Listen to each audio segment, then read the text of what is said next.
Won't you take me back to Tennessee?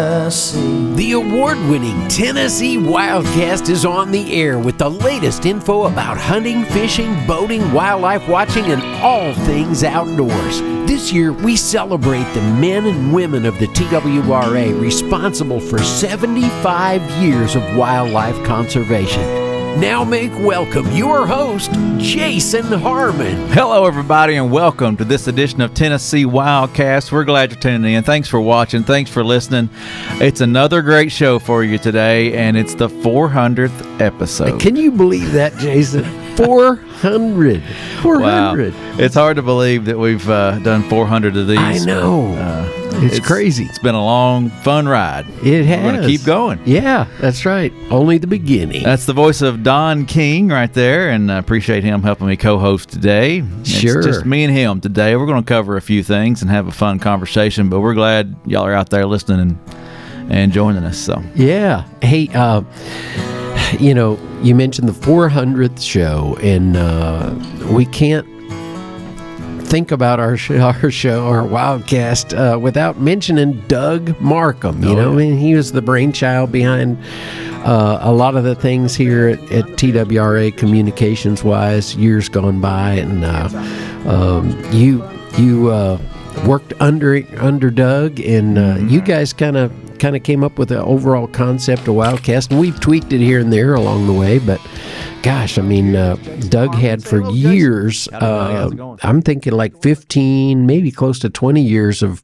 radio experience right here in Nashville market, and on the talk shows, and did an early morning Saturday show. I mean, I remember hauling the guitar down there at 5 a.m. on Saturday mornings a few times, and talking to Doug about what's going on at the agency. And so kudos to you for keeping the tradition going. And it's a neat ride, and I'm glad it's continuing. Yeah, it's been a fun ride for sure, and I'm proud of what we put together here, and I hope people really enjoy what we put out and get some good information from it. And so yeah, it's been fun, and we're going to keep rolling along. It's the 75th anniversary of the agency, and there's a lot to celebrate there. And back when Doug started this concept with the radio show, there was not such a thing as a podcast. There was not a video podcast. It was just strictly a radio show, and if you missed it, you missed it. Yeah, if you didn't get up that early. But nowadays, hey, our show's out there kind of forever and ever, really. Once it gets out there on the social media platforms and on the airwaves. And speaking of airwaves, hey, radio, we're going to do a little shout out to 93.9 The Duck, Lynchburg, Tullahoma, and Shelbyville, the markets that station covers, and we appreciate them so much. Saturday mornings at 7 a.m. You can hear us every Saturday morning there at 93.9 The Duck. And so anyway, yeah, we love our radio partners, and cross our fingers we got one more that might jump on. So that's another. Looking forward to spreading the word about that one. Yeah, another station that might jump on here pretty soon. So that's very cool. And speaking of the 400th episode, I wanted to just kind of reflect a little bit. We got a little bit of time here. I thought we might just reflect on some of the shows that stood out to us. Yeah. Throughout our time here and producing this show.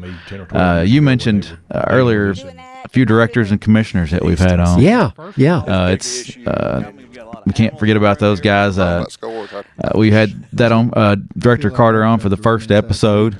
I think he was on the first episode of Wildcast. That's right. And then later Bobby Wilson and then Jason Maxedon. They've all been on. Great guests, and we've had them on a couple times here and there. So, and even with their new roles that they're doing in retirement and things like that, they've come back on. And that's right. And I remember it's our 300th Director show. Maxedon. I think we had him on for our 300th show out at Gooch. WMA, I believe. We were outdoors on location that time, and golly, it doesn't seem like that long ago. 100 shows ago. Yeah, close to 2 years time. So time has flown by. But And I think back some of our favorite shows that you were mentioning. The one that you and Doug did with Bill Dance on the banks of the Kentucky Lake. Yeah, that was fun. That was something special. That was one of the very early episodes too. We did a two-part episode, and we were sitting on the lakeside there. First time I got to meet Bill Dance, so that was cool, and had a great conversation with him. And he's done a show with us since then. Right. He did a recording for us. Well, it looks good on you, Bill. Through the lens there. COVID years, wasn't it? He kind of had to phone his part in, but it worked out great. Yeah, it worked out good. So we enjoyed it, and I think back about that show, and that was before we developed a lot of radio partners, so we didn't have that 28 minutes and 30 seconds to worry about. Yeah. If you guys went 3 hours with Bill Dance, that was cool, Yeah. Podcasts don't have to be a certain length. I know, yeah. But since, we're working with TV and radio, and we love our radio and TV partners, we get to spread the word through those outlets. So we try to control the length of time. So if we run out, we'll just have to do another show, Exactly. But yeah, we really do enjoy putting this together. And all the guests we've had over the years, I got some written down here. Governor Bill Lee came on with us a few years ago. It was early in his career as governor. And you mentioned Bill. Let's see, Lauren Watkins. When it comes to country music, Lauren Watkins is coming on. She is on fire, isn't she? Yeah, she's touring with Morgan Wallen right now. Yeah, all over. We were just noticing she's over in Europe coming up, just knocking it out. And great singer and songwriter, and she and her sister, I think, team up on some songwriting as well. And man, it was neat to have her on while we could still afford her. I mean, yeah, she's gonna be big time. Well, and then Brian White's a good friend of the agencies and the foundation, and yes, he's come on multiple times, done a show with us. And Brian's a great guy, great musician and artist. Chris Hennessy, a longtime friend of mine, came on recently, and he wrote the theme song for our new intro kind of thing. He wrote a song, and he wanted to make that the theme song for the 75th anniversary, and we've kind of adapted it for WildCast too. And that's a music video you can go online and watch too, on our YouTube channel. It's out there to check out for sure. Yeah. Ryan Callahan from Meat Eater, he came on and did a show with us when he was in town for something else one time. Right. That was a great conversation to get to meet him and have him on. Okay, Ott Defo. Yeah. And we got him the year he won the Bassmaster Classic in Knoxville, 2019. Mm-hmm. We went to his man cave garage, did the show in front of his boat. Yeah, trophy sitting there. Trophy sitting on the table. Yeah. Oh, man. Yeah, you and Matt did that show together, and that was something special. And don't forget, you can go back and watch all these. Oh, I know. They're still out there. We're just teasing them here. One that keeps coming up, and we really love having him in, is John Dalton. Yes. Creek Fishing Adventures. Uh-huh. Those are always fun. He's got some fun adventures to share with us. Man, he's got so many followers out there. I hadn't looked lately to see what he's up to, but golly, it's just crazy. Yeah, he's a fun guy, really good guy. Jason Holland was a frequent flyer here for a long time, and he's president of Cash and Fishing. Yeah. So Cash and Fishing rods, if you're familiar with those rods, great all-American made product, and he's running that company now, and we're going to try to get him back on. Relocated to North Carolina. Mm-hmm. Yeah. Yep. So, but yeah, he loves to come back and fish. So hopefully we can line that up this coming year. Yeah. One other one, Earl Bance. Oh yeah. Yeah. That was a fun show at his new manufacturing facility, Camus Boats. That was our loudest show, I remember. Yeah, because we had, we've got these headphones that we use on the road that have little, that Emily likes to call them the Britney Spears mic, I'd rather go NSYNC or something. Yeah, NSYNC. Yeah, I'll go with that too. Backstreet Boys. Yeah, there you go. But anyway, we did that show in there, and I remember your headphone, your channel quit working or something. I could not hear anything.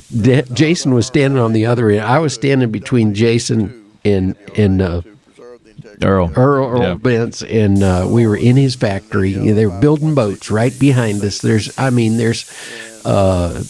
power tools going off, and just the roar of the construction of these beautiful boats going on in the background. I kind of had to interpret for Jason a few times because Earl would say something, and I could hear it in my right ear, and then I just keep nodding. I'd kind of have to translate it. But we got through it, and he's a great guy, and we appreciate his brainchild was the Tennessee Wildlife Resources Foundation, and his seed money that got that thing going. And he's a big supporter and continues to support by offering a boat for the raffle. Big time this year, yeah. That's really cool. If you're going to get your name in the hat for the conservation raffle this year, you have a chance to bring home a Camus boat. Man, yeah. It just keeps getting better and better. Bigger and better, for sure. Well, I thought now would be a great time to introduce folks to our new award that we received. Yeah. We did bring home first place this year for the Association for Conservation Information awards for best audio program and podcast. So right there it is, folks. Hold it up proudly there, Jason. We submitted one of our shows, another show that was great, the Birds, Books, and Backyard Picking. We did that show at the at the Discovery Park Museum out in Union City. Sure enough, we did that show out there. That was a great show, and that's the one we submitted for the award, and sure enough, we won first place this year. And this is not the first ACI award. We've got a couple more. Don's got them over there. Yeah, we brought home a second place a while back as well. 2018, it was a second and third. Yeah. I was a little surprised to win second and third place both in the same year. That year, but anyway, we've got those. But it's just cool to be nominated for this kind of stuff, and then the opportunity to bring the plaque home is even better. But speaking of nominations, what about Carbon TV? Yeah, we're on Carbon TV now. That's another great platform to watch outdoor conservation content. We were nominated for the Best in Conservation Education, and we're still waiting to hear back on that. Yeah. So, once we know more, we'll share it with you. Hopefully, we can bring that one home too. But yeah, it's just an honor to be nominated for that kind of stuff, and a chance to bring it home and share with all the folks who've been on the show and made the content great. Right. It's not anything we're doing. It's the guests that we have and the information we're able to share makes it great shows, and guys like Todd behind the board make I was just gonna say, man, look good. Todd has gone over the top the last couple years in bringing a lot of great visuals to this show, for the TV side and for the YouTube presentation of it, the parts that you use on social media, the reels and the stories and things that tell the story in about 60 seconds or 90 seconds. Yeah. How he does that, I don't know. He's got this magic wand back there, I think he waves, but it takes him a lot of time. Yeah. He spends a lot of hours crafting, working his craft and making these shows so good. So. Yeah, definitely. So if you follow us on social media and you see these minute versions, there's more out there. Go watch the full show. Yeah. There's a lot in that minute and a half, but that just kind of teases you to go watch and listen. So good stuff that's being put together, and appreciate Todd and all the hard work he puts in on that for sure. It's a few days after the commission meeting. I guess it was. Let's hold on. I about skipped something, didn't I, Tom? Go for it. The public input period. I wanted to touch on that. There's a public input period for fishing right now. If you go to our website tnwildlife.org, you can scroll down to the newsroom, TWRA News, and inside the newsroom you'll see the release for the comment period. Right now is a chance for you to just voice some concerns, voice what you want to about fishing in Tennessee. Right. And there's a form stack there. You click the link in the release, and you can drop down a menu, pick your species, and comment on it. And now this is not regulations at this point. This is just suggestions really. And kind of the suggestion box. A lot of, guys are busy, you know, and I mean, ladies too. You just a lot going on in life, and sitting down and writing a letter or a deep thinking email, you know, you might not have time for that, or the deadline goes by and you think, oh man, I should have commented on that. But you have made it easy with that form stack, really. I mean, I was looking at it earlier today. Like you said, pick out your species. Say you're a trout guy.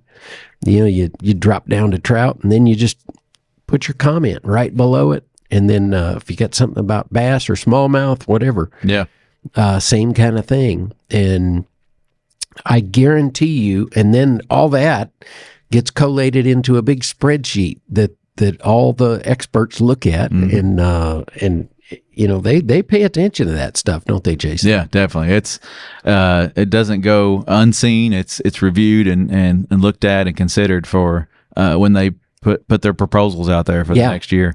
You know, our fisheries guys are on boots on the ground or waders in the water, maybe.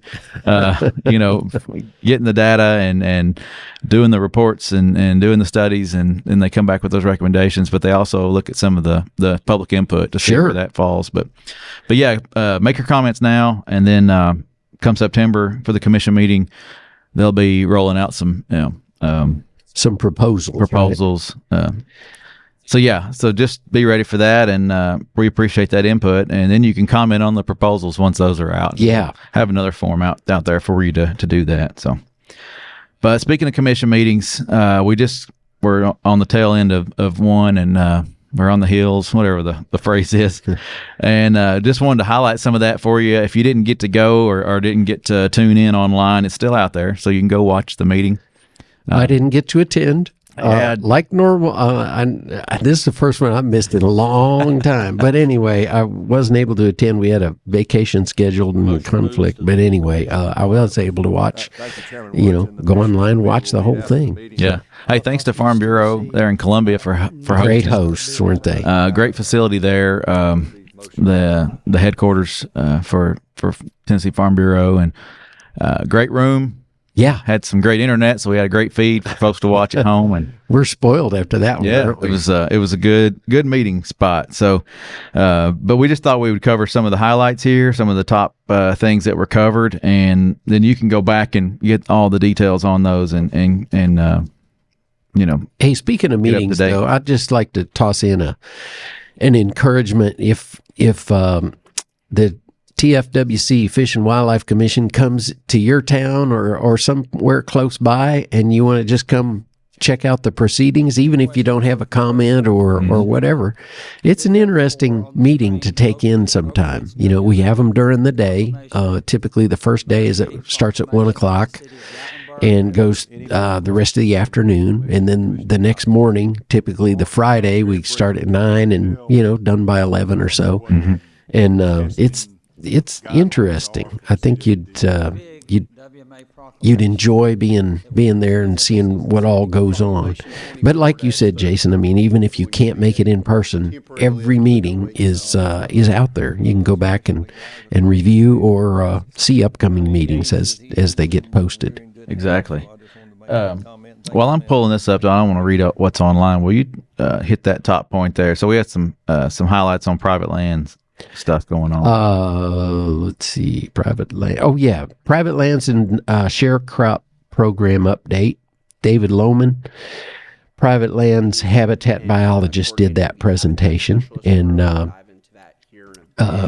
talked about the upcoming deer season. Am I okay to keep going? Well, let's stop right there at the public lands. Yeah, I wanted to make sure I had this pulled up so I could make sure I had all the information here. But okay. Our private lands guys put a lot of work into helping landowners improve their habitat, improve their property for habitat for wildlife on their property.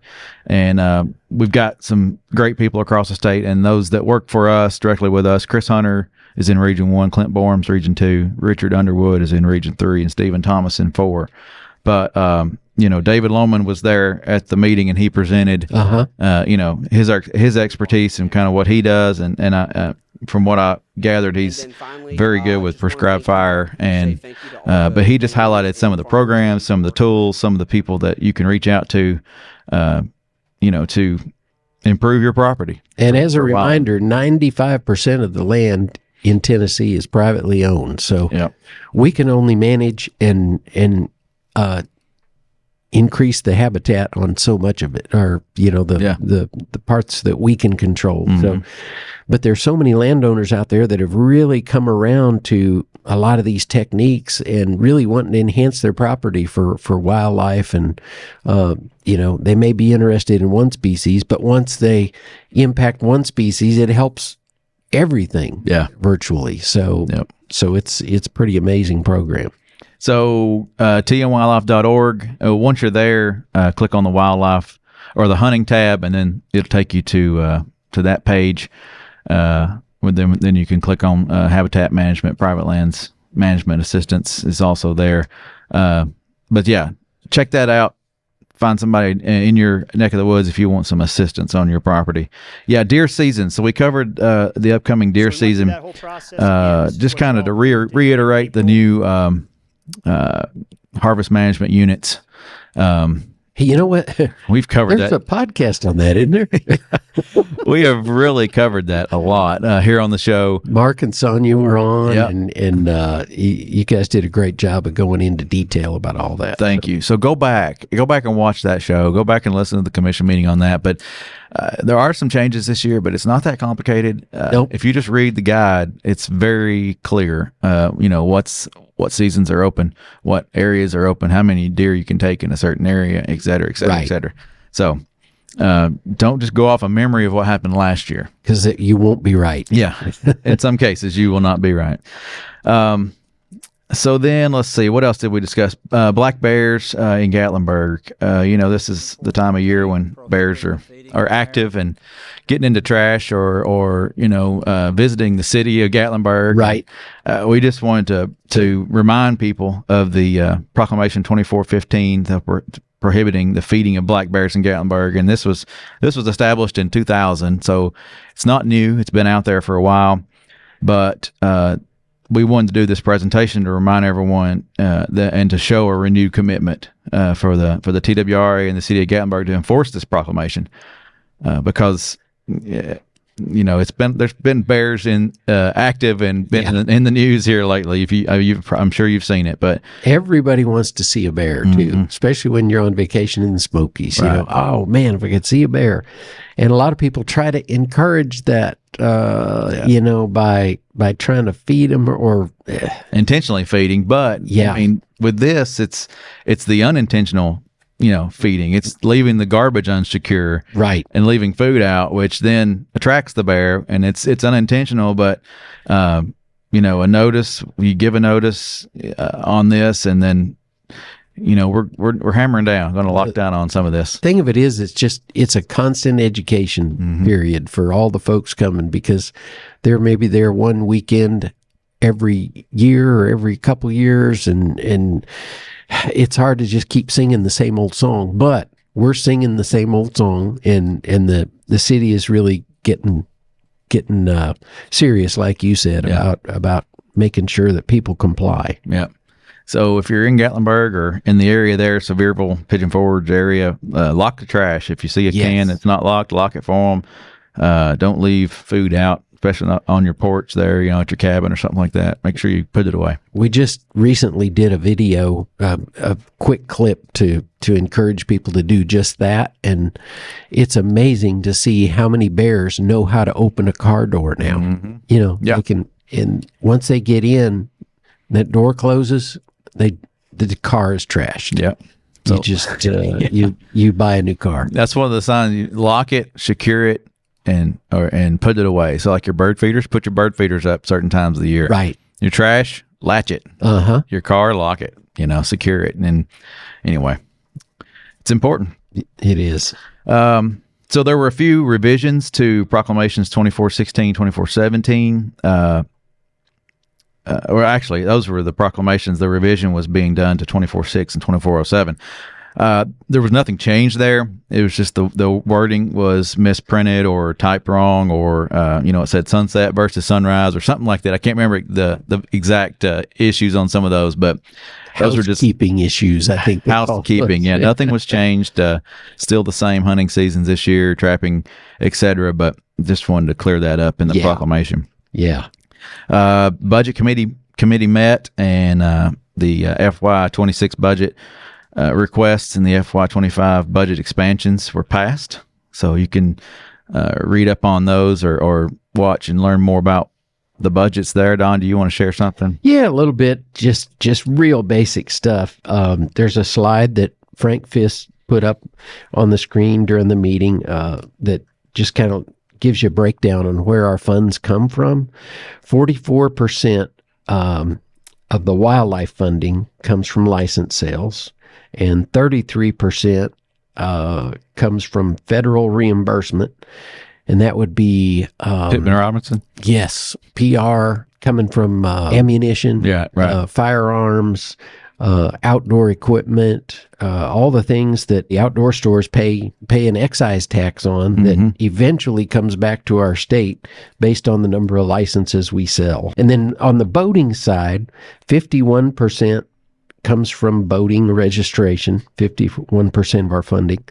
25% comes from federal reimbursement, kind of similar to the Pittman Robertson. And then 24% comes from gasoline tax. So when you gas up at the marina, a portion of that comes back to us through that gasoline tax. And just like that, amazing. Time flies on a show. I know. You hear that music and you know it's time to go. So I'm going to run through these fairly quickly, but it's not because they're not important. Darren Ryder started with the agency in 1985. And he shared some then and now. He's retiring, so we recognize Colonel Darren Ryder, and appreciate all the work he's done throughout the years. Sure do. Montana Mickelson, 2023 Boating Officer of the Year, presented by Lieutenant Colonel Matt Majors. He started in the WERT program as an intern. Montana did, and so anyway, he received that award. That was cool. Cash Daniels, the conservation kid, we had him on a WildCast, and our director of communications and marketing, Emily Buck, recognized him. A resolution to honor Commissioner Grant Berry read the proclamation. So that was a great presentation there. Appreciate Cash and what he does for conservation. Also, we recognized some folks from TDOT, FFA, and 4-H. Some great presentations there. It was a great meeting. Like I said, go to tnwildlife.org and click on the commission page. You can go watch these commission meetings. Go to our YouTube page. You can see it there. Watch it live when we're having the meetings. You can watch live on YouTube. But just thanks for tuning in, and we're going to run out of time, Don. Thank you for helping make 400 episodes happen. You bet. And thank you guys for covering the commission meeting last week. Yep, you're welcome. You're welcome. Well, this is Tennessee WildCast. Thanks for watching. Thanks for listening. And we'll see you next time for episode 401. Stay connected with TWRA by visiting our website at tnwildlife.org and follow us on Facebook, X, and Instagram. Join us as we celebrate 75 years of conservation in our great state. You can invest in Tennessee's wildlife future by purchasing a license at GoOutdoorsTennessee.com. That's GoOutdoorsTennessee.com.